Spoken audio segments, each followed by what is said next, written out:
General Perves Musharif was president of Pakistan. Having seized power with the help of the army, his rule was marked by a bloody war against Islamic insurgents within his country.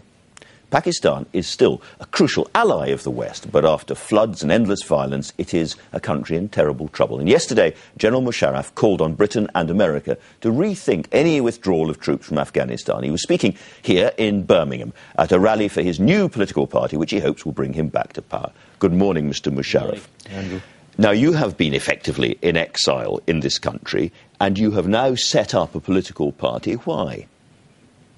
Seeing the conditions in Pakistan, I personally feel that we are suffering. We are suffering economically, law and order-wise, and also there is political turmoil. In these conditions, I don't see a political alternative in Pakistan which can deliver Pakistan, show some light to Pakistan in the darkness that it is at the moment. Do you think it's a country on the edge of collapse? No, I don't think so. I don't think so. As long as the armed forces of Pakistan are strong, the country can never collapse. You have said that the armed forces are critical, that the people in Pakistan look now to the army before they look to politicians, which would lead some people to think that your new political party is going to be a front for a return to power by the army. No, not at all. Absolutely not. In fact, I am looking for the legitimacy for myself provided by the people of Pakistan, by the masses of Pakistan. Unfortunately, that legitimacy I lacked in those 10 years, where while I know that I was not a dictator, I believed in democratic norms, but I was perceived as a dictator around the world. That's how you came to power, partly, was why? Well, I didn't take power myself. I was given the power by the previous Prime Minister who suspended me when I was up in the air. So therefore, I personally feel now when I come with the people's power, that is what is actually required to correct Pakistan. But clearly, you can't campaign as a politician in Pakistan without going there. Yes. And equally clearly, for you, going there is fraught with danger because you could be put on trial and you could face assassination attempts, as happened to Benazir Bhutto. Yes, both points are correct. So how do you deal with this? And you are absolutely right that ultimately, although I can start my political career here, and there will be a lot of political support in Pakistan even when I am abroad, but ultimate support, the ultimate power that will come from the people will be when I reach Pakistan. I do intend going there before the election. There is no doubt in my mind. There are risks involved. You pointed the two, which are the ones.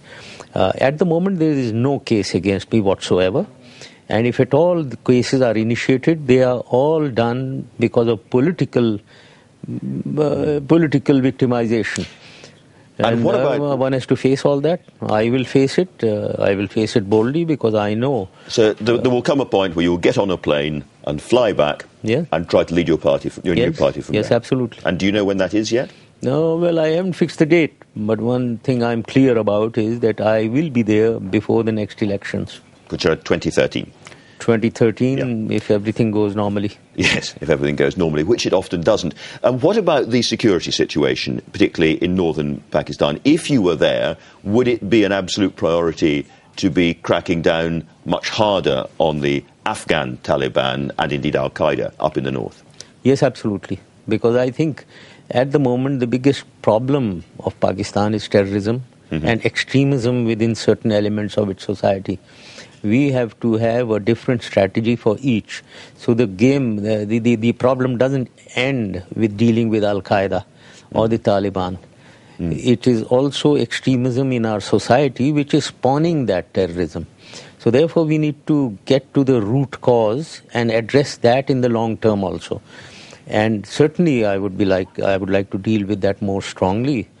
But we have to have a strategy in that we have to have second line forces which ought to be able to deal with them, equip them more force, better equipment, so that the army, the load is taken off the army partially so that they are in the supportive role only. And explain why you are so concerned about the British and American discussions about a timetable to withdraw from Afghanistan.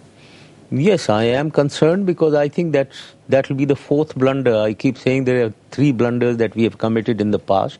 The last one was more serious, that when we defeated the Taliban, when the Americans and the coalition forces defeated Taliban with the help of Northern Alliance, which is a minority of Tajik, Uzbek, Hazaras, and all Taliban are Pakhtuns, which is 50% of Afghanistan.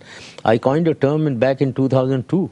All Taliban are Pakhtuns, but all Pakhtuns are not Taliban. Let's wean away the Pakhtuns. And that was a failure to draw them in. Yes. And now to say that there's a limit to the war and we're going home, would be another similar failure. That will be the fourth blunder, because that really will encourage the terrorists. And to those British people watching who don't maybe understand Pakistani politics very much, what would you say to them about Britain's immediate interest in all of this? And I'm thinking about the latest terrorist plots being uncovered in Pakistan and so on. Yes, the battle there against terrorists and extremists is a battle for the region and for the world even. Because we must know that there is a nexus developing between all that is Al-Qaeda, Taliban, extremists in our society, religious extremists in India, in Kashmir, and also in China, and then we are talking of Akim and Akap, and there is extremism here. And those people here who say, oh, Musharraf's just a puppet of the Americans and the British, what would you say to them? Well, I have never in my life been a puppet to anyone, so I laugh at that. That's all that I can do. All right. Well, you've had one rally, no doubt many more rallies and fundraising, all the rest of it to come. But for now, Mr. Musharraf, thank you very much indeed for joining us. Thank you.